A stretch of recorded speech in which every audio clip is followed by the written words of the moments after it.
Hello guys, welcome to our channel. आज हम class 11th के केमिस्ट्री का chapter number 8 organic chemistry some basic principle and technique का problem number 8.8 करने जा रहे हैं। अब इस प्रॉब्लम नंबर 8.8 में हमें क्या कहा गया है? हमें यहाँ पर कहा गया है राइट द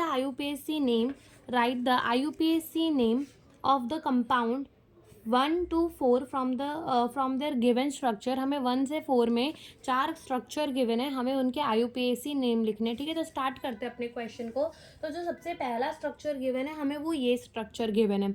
अब आईयूपीएसी करने से पहले आईयूपीएसी की जो बेसिक रूल है वो हमें पता होना चाहिए कि सबसे पहले हमें अपने ब्रांच को लिखना पड़ता है, फिर हमें साइक्लो बायसाइक्लो स्पाइरो वो हो तो लिखना पड़ता है, फिर वर्ड रूट, और उसके बाद हमें एन इन और आइन लिखना पड़ता है, और उसके बाद हमें हमारा जो भी फंक्शनल ग्रुप हो वो लिखना होता है। ठीक है, अब इससे भी पहले इसमें ये बेसिक रूल आता है कि हमें नंबरिंग कैसे करनी होती है। तो नंबरिंग हमें ऐसी करनी होती है कि हम अपने ब्रांच को लोएस्ट पॉसिबल नंबर दे पाए। ठीक है, तो यहाँ पर देखो ये CH3 जो है ये हमारा ब्रांच है, लेकिन ये जो OH है ये क्या है? हमारा एक फंक्शनल ग्रुप है। तो होता क्या है एक्चुअल में कि हमारा जो ब्रांच है ना और जो हमारा फंक्शनल ग्रुप है, तो फंक्शनल ग्रुप की प्रायोरिटी जो है वो ज़्यादा होती है, फंक्शनल ग्रुप को हमें ज़्यादा इज्जत देनी होती है। तो उसके लिए हमें फंक्शनल ग्रुप को लोएस्ट पॉसिबल नंबर जो है वो देना पड़ता है। तो फंक्शनल ग्रुप को लोएस्ट पॉसिबल नंबर कैसे देंगे? अगर नंबरिंग यहाँ से करो 1 2 एंड 3, तो यहाँ पे 3 नंबर जाएगा। यहाँ से करो तो 1 2 एंड 3, यहाँ पे भी 3 जाएगा।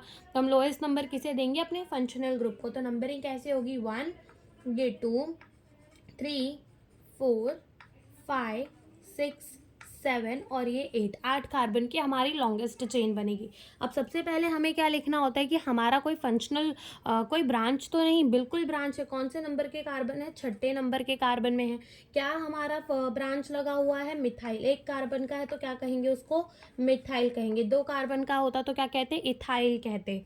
ठीक है, अब उसके बाद यहाँ पर हमारा साइक्लो बाईसाइक्लो स्पाइरो हमें लगाने की कुछ ज़रूरत नहीं है, डायरेक्ट वर्ड रूट के अंदर आते हैं। तो वर्ड रूट देखो कितने कार्बन की चेन है? 8 कार्बन की चेन है, तो क्या हो जाएगा? ऑक्ट।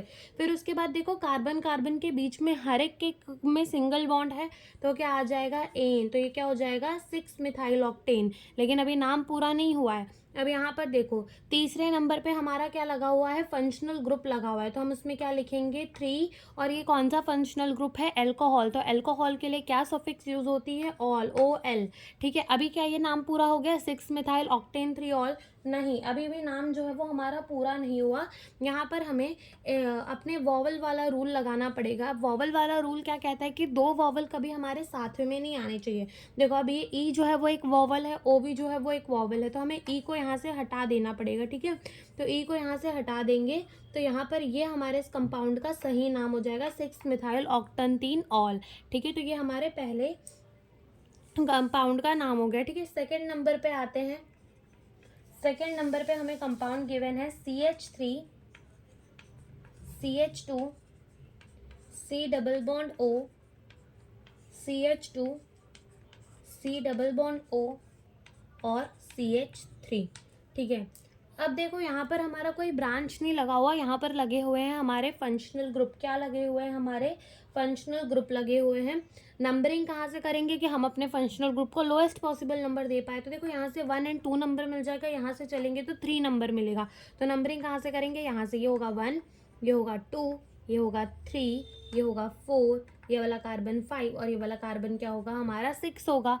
अब देखो यहाँ कोई ब्रांच तो है नहीं और हमें साइक्लो बाईसाइक्लो लगाने की ज़रूरत नहीं, प्रीफिक्स 1 भी लगाने की यहाँ पर ज़रूरत नहीं है। डायरेक्ट क्या लगेगा? यहाँ पर वर्ड रूट लगेगा। तो वर्ड रूट में क्या लगेगा? हेक्स। ठीक है, 6 कार्बन के लिए क्या वर्ड रूट यूज़ करते हैं? हेक्स यूज़ करते हैं। फिर उसके बाद कार्बन कार्बन के बीच में क्या है? Single bond. In double bonds को नहीं देखना हमें। ठीक है, कार्बन ऑक्सीजन के नहीं देखना।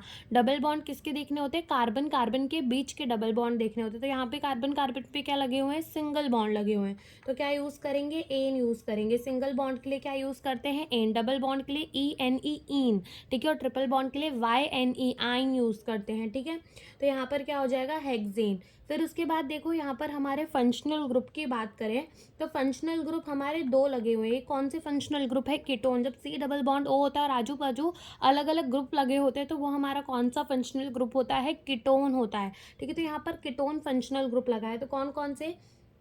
4 वाले कार्बन में लगा है और सेकेंड वाले। तो नंबरिंग क्या लिखेंगे? 4,2 लिखेंगे? नहीं, क्या लिखेंगे? 2,4। तो लिख देते हैं 2,4। अब 2,4 उसके बाद यहाँ पर हमको क्या लगाना पड़ेगा, डाई। फिर उसके बाद कीटोन के लिए क्या सफिक्स यूज़ करते हैं, ओन, ONE। अब यहाँ पर हमें वॉवल हटाने की ज़रूरत नहीं है, बिकॉज यहाँ और यहाँ का ही लेटर देखा जाता है, जो कि दोनों में ये वॉवल नहीं है, ठीक है। तो यहाँ पर हमारा ई नहीं हटेगा। तो ये हमारे सेकेंड कंपाउंड का नाम हो गया हेक्सेन 2,4 डाईओन, ठीक है। थर्ड कंपाउंड में आते हैं।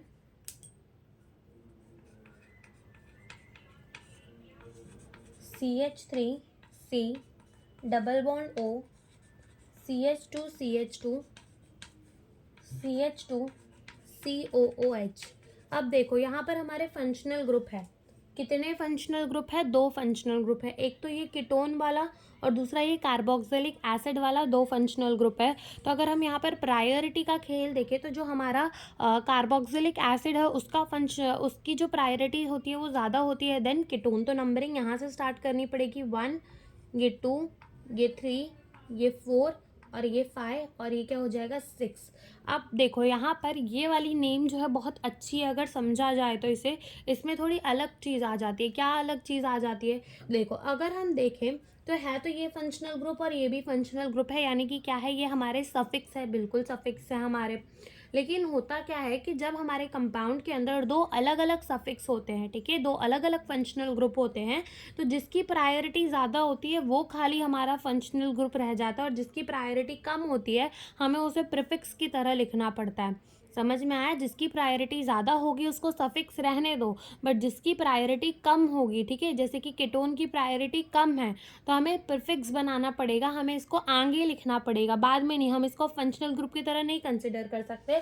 अगर आप अपने NCERT में टेबल देखो तो देखो यहाँ पर टेबल में भी हमें दिया हुआ है कि IUPAC ग्रुप सफिक्स और IUPAC ग्रुप प्रीफिक्स। तो प्रीफिक्स कब होता है कि जब 2 फंक्शनल ग्रुप प्रेजेंट होते हैं और जिसकी प्रायोरिटी ज़्यादा होती है उसको सफिक्स के तौर पे लिखते हैं, और जिसकी प्रायोरिटी कम होती है उसको हमें प्रीफिक्स के जैसे लिखना पड़ता है, ठीक है। तो यहाँ पर ये वाला हमारा क्या बन जाएगा, प्रीफिक्स बन जाएगा, और ये क्या रहेगा, हमारा सफिक्स रहेगा। अगर ये प्रीफिक्स बन जाता है हमारा, तो देखो यहाँ पर NCERT में हमें दिया हुआ है कि कीटोन के लिए क्या प्रीफिक्स यूज़ करते हैं, ऑक्सो। क्या यूज़ करते हैं हम, प्रीफिक्स यूज़ करते हैं ऑक्सो। तो अगर हम इस कंपाउंड का नाम लिखना चाहें तो पहले हमें अपने प्रीफिक्स ही लिखने होते हैं। तो देखो सबसे पहले हम क्या लिखेंगे, इसके अंदर लिखेंगे 5 ऑक्सो, ठीक है। फिर उसके बाद हमारा साइक्लो बाय साइक्लो नहीं आएगा, वर्ड रूट पे आएंगे। 6 कार्बन की चेन है तो हेक्स, सब कार्बन कार्बन में सिंगल बॉन्ड है तो क्या आ जाएगा, एन। और पहले नंबर में हमने इसको फंक्शनल ग्रुप माना है, तो कौन सा है ये हमारा, कार्बोक्सिलिक एसिड, जिसके लिए हम क्या यूज़ करते हैं, हम यूज़ करते हैं ओइक एसिड। क्या यूज़ करते हैं, ओइक एसिड। अब 2 फंक्शनल ग्रुप है तो ई को हमें हटा देना होगा, ई हट जाएगा तो यहाँ से हमारा जो कंपाउंड का नाम है वो क्या हो जाएगा, 5 ऑक्सो हेक्सेनोइक एसिड, हेक्सेनोइक एसिड। और ये 1 ना लगाएंगे तो भी चलेगा, लगाएंगे तो भी चलेगा, इसमें कुछ गलत नहीं होता, ठीक है। तो ये हमारे तीसरे कंपाउंड का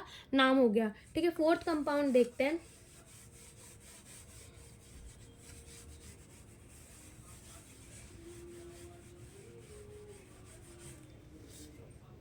ठीक है, तो देखो फोर्थ कंपाउंड हमें क्या गिवन है, इसमें भी जो इसकी भी थोड़ी नेमिंग है वो समझने जैसी है। देखो क्या है हमारे पास, C ट्रिपल बॉन्ड है, C with CH, double bond with CH और उसके बाद क्या है, डबल बॉन्ड विथ CH2।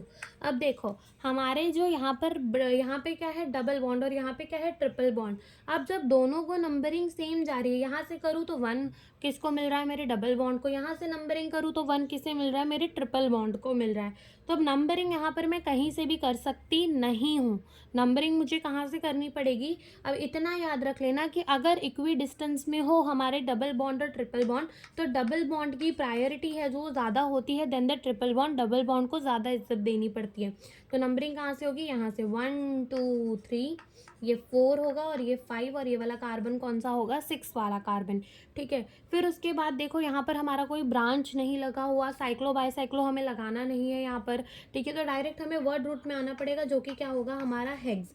अब यहाँ पे कार्बन कार्बन के बीच में सिंगल बॉन्ड नहीं लगा हुआ है, तो तो अब यहाँ पे हमें लिखना पड़ेगा। तो देखो पहले नंबर के कार्बन में 1, थर्ड नंबर के कार्बन में क्या है हमारा डाइईन है, क्या है इनके बीच में हमारा है डबल बॉन्ड। और फिफ्थ नंबर के कार्बन में अब देखो यहाँ पर हम 6 नहीं लिख सकते, जैसे यहाँ 4 नहीं लिख सकते, यहाँ 2 नहीं, यहाँ 6 नहीं लिख सकते। क्यों नहीं लिख सकते?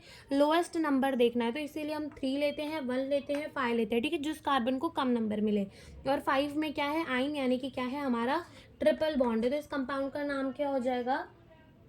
हेक्स 1,3 डाइईन और 5 आइन। और उसके बाद यहाँ पर हमारा ई जो है वो क्या होगा? हट जाएगा। ई जो है वो क्या होगा? हट जाएगा। नहीं, ई यहाँ से हमारा हटेगा नहीं, डाइईन ही रहेगा, ठीक है। तो यहाँ पर इस हमारे कंपाउंड का नाम क्या हो जाएगा? हेक्सेन 1,3 डाइईन 5 आइन जो है ये हमारे कंपाउंड का नाम हो जाएगा। तो ये हमारा प्रॉब्लम नंबर 8.8 जो है वो खत्म होता है। Thank you for watching the video.